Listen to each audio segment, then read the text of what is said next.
Chapter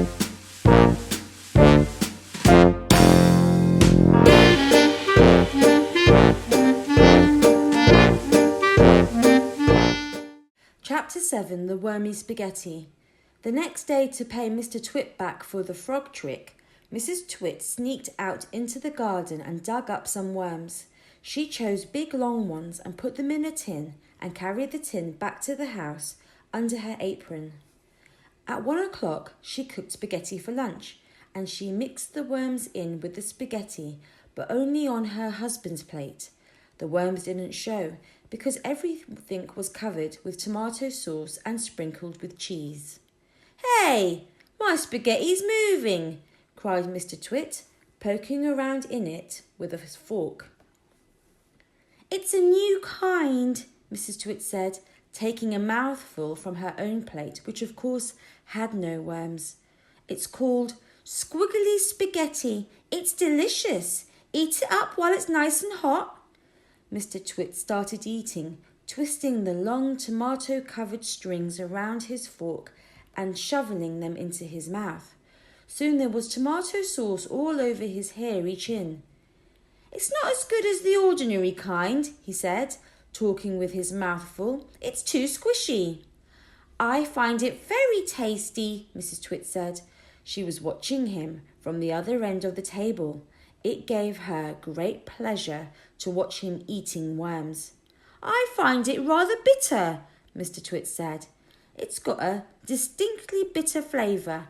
Buy the other kind next time." Mrs. Twit waited until Mr. Twit had eaten the whole plateful. Then she said, "You want to know why your spaghetti was squishy?" Mr. Twit wiped the tomato sauce from his beard with a corner of the tablecloth. "Why?" he said. "And why it had a nasty bitter taste?" "Why?" he said. "Because it was worms!" cried Mrs. Twit, clapping her hands and stamping her feet on the floor and rocking with horrible laughter. Chapter 8, The Funny Walking Stick. To pay Mrs. Twit back for the worms in his spaghetti, Mr. Twit thought up a really clever nasty trick. One night when the old woman was asleep, he crept out of bed and took her walking stick downstairs to his workshed. There he stuck a tiny round piece of wood, no thicker than a penny, onto the bottom of the stick. This made the stick longer, but the difference was so small, the next morning Mrs. Twit didn't notice it. The following night, Mr. Twit stuck on another tiny bit of wood. Every night, he crept downstairs and added an extra tiny thickness of wood to the end of the walking stick. He did it very neatly, so that the extra bits looked like part of the old stick. Gradually, but oh so gradually, Mrs. Twit's walking stick was getting longer and longer. Now, when something is growing very slowly, it is almost impossible to notice it happening. You yourself, for example, are actually growing taller every day that goes by, but you wouldn't think it, would you? It's happening so slowly, you can't even notice it from 1 week to the next. It was the same with Mrs. Twit's walking stick. It was all so slow and gradual that she didn't notice how long it was getting, even when it was halfway up to her shoulder. "That stick's too long for you," Mr. Twit said to her one day. "Why, so it is," Mrs. Twit said, looking at the stick. "I have a feeling there was something wrong, but I couldn't for the life of me think what it was." "There's something wrong, all right," Mr. Twit said, beginning to enjoy himself. "What can have happened?" Mrs. Twit said, staring at her old walking stick. "It must have suddenly have grown longer." "Don't be silly," Mr. Twit said. "How can a walking stick possibly grow longer? It's made of dead wood, isn't it? Dead wood can't grow." "Then what on earth has happened?" cried Mrs. Twit. "It's not the stick, it's you," said Mr. Twit, grinning horribly. "It's you. You're getting shorter. I've been noticing it for some time now." "That's not true," cried Mrs. Twit. "You're shrinking, woman," said Mr. Twit. It's not possible. Oh, yes, it jolly well is, said Mr. Twit. You're shrinking fast. You're shrinking dangerously fast. Why, you must have shrunk at least a foot in the last few days. Never, she cried. Of course you have. Take a look at your stick, you old goat, and see how much you've shrunk in comparison. You've got the shrinks. That's what you've got. You've got the dreaded shrinks. Mrs. Twit began to feel so trembly she had to sit down. Chapter 9. Mrs. Twit has the shrinks. As soon as Mrs. Twit sat down, Mr. Twit pointed at her and shouted, There you are! You're sitting in your old chair and you shrunk so much your feet aren't even touching the ground. Mrs. Twit looked down at her feet and by golly the man was right. Her feet were not touching the ground. Mr. Twit, you see, had been just as clever with the chair as he'd been with the walking stick. Every night when he had gone downstairs and stuck a little bit of extra onto the stick, he had done the same to the four legs of Mrs. Twit's chair. Just look at you sitting there in your same old chair, he cried, and you shrunk so much your feet are dangling in the air. Mrs. Twit looked stricken with fear. You've got the shrinks, cried Mr. Twit, pointing his finger at her like a pistol. You got them badly. You got the most terrible case of shrinks I have ever seen. Mrs. Twit became so frightened she began to dribble, but Mr. Twit, still remembering the worms in his spaghetti, didn't feel sorry for her at all. I suppose you know what happens to you when you get the shrinks, he said. What? Gasped Mrs. Twit. What happens?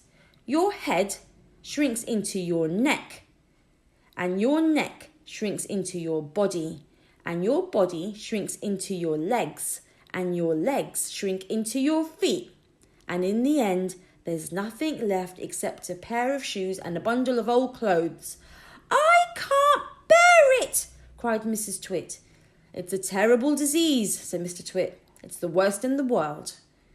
How long have I got? Cried Mrs. Twit. How long before I finish up as a bundle of old clothes and a pair of shoes? Mr. Twit put on a very solemn face. At the rate you're going, he said, shaking his head sadly, I'd say not more than 10 or 11 days. But isn't there anything we can do? Cried Mrs. Twit. There's only one cure for the shrinks, said Mr. Twit. Tell me, she cried. Oh, tell me quickly. We'll have to hurry, said Mr. Twit. I'm ready. I'll hurry. I'll do anything you say, cried Mrs. Twit. You won't last long if you don't, said Mr. Twit, giving her another grisly grin. What is it I must do? Cried Mrs. Twit, clutching her cheeks. You've got to be stretched, said Mr. Twit. Chapter 10. Mrs. Twit gets a stretching. Mr. Twit led Mrs. Twit outdoors, where he had everything ready for the great stretching. He had 100 balloons and lots of string. He had a gas cylinder for filling the balloons. He had fixed an iron ring into the ground. Stand here, he said, pointing to the iron ring. He then tied Mrs. Twit's ankles to the iron ring. When that was done, he began filling the balloons with gas. Each balloon was on a long string, and when it was filled with gas, it pulled on its string, trying to go up and up. Mr. Twit tied the end of the strings to the top half of Mrs. Twit's body. Some he tied round her neck, some under her arms, some to her wrists, and some even to her hair. Soon there were 50 coloured balloons floating in the air above Mrs. Twit's head. Can you feel them stretching you? Asked Mr. Twit. I can! Cried Mrs. Twit. They're really stretching me. He put on another 10 balloons. The upward pull became very strong. Mrs. Twit was quite helpless now. With her feet tied to the ground and her arms pulled upwards by the balloons, she was unable to move. She was stuck, and Mr. Twit had intended to go away and leave her like that for a couple of days and nights to teach her a lesson. In fact, he was just about to leave when Mrs. Twit opened her big mouth and said something silly. "Are you sure my feet are tied properly to the ground?" she gasped. "If those strings round my ankles break, it'll be goodbye for me." And that's what gave Mr. Twit his second nasty idea. Chapter 11. Mrs. Twit goes ballooning up. "There's enough pull here to take me to the moon," Mrs. Twit cried out. "To take you to the moon?" exclaimed Mr. Twit. "What a ghastly thought. We wouldn't want anything like that to happen. Oh dear me, no." "We most certainly wouldn't," cried Mrs. Twit. "Put some more strings around my ankles quickly. I want to feel absolutely safe." "Very well, my angel," said Mr. Twit, with a ghoulish grin on his lips. He knelt down at her feet. He took a knife from his pocket, and with one quick slash, he cut through the strings holding Mrs. Twit's ankles to the iron ring. She went up like a rocket. "Help!" she screamed. "Save me!" But there was no saving her now. In a few seconds she was high up in the blue sky and climbing fast. Mr. Twit stood below looking up. "What a pretty sight," he said to himself. "How lovely all those balloons look in the sky. And what a marvellous bit of luck for me. At last, the old crow is lost and gone forever." Chapter 12. Mrs. Twit comes ballooning down. Mrs. Twit may have been beastly, but she was not stupid. High up there in the sky, she had a bright idea. "If I can get rid of some of these balloons," she said to herself, "I will stop going up and start coming down." She began biting through the strings that held the balloons to her wrists and arms and neck and hair. Each time she bit through a string and let the balloon float away, the upward pull got less and her rate of climb slowed down. When she'd bitten through 20 strings, she stopped going up altogether. She stayed still in the air. She bit through one more string. Very, very slowly, she began to float downwards. It was a calm day. There was no wind at all, and because of this, Mrs. Twit had gone absolutely straight up. She now began to come absolutely straight down. As she floated gently down, Mrs. Twit's petticoat billowed out like a parachute, showing her long knickers. It was a grand sight on a glorious day, and thousands of birds came flying in from miles around to stare at this extraordinary old woman in the sky.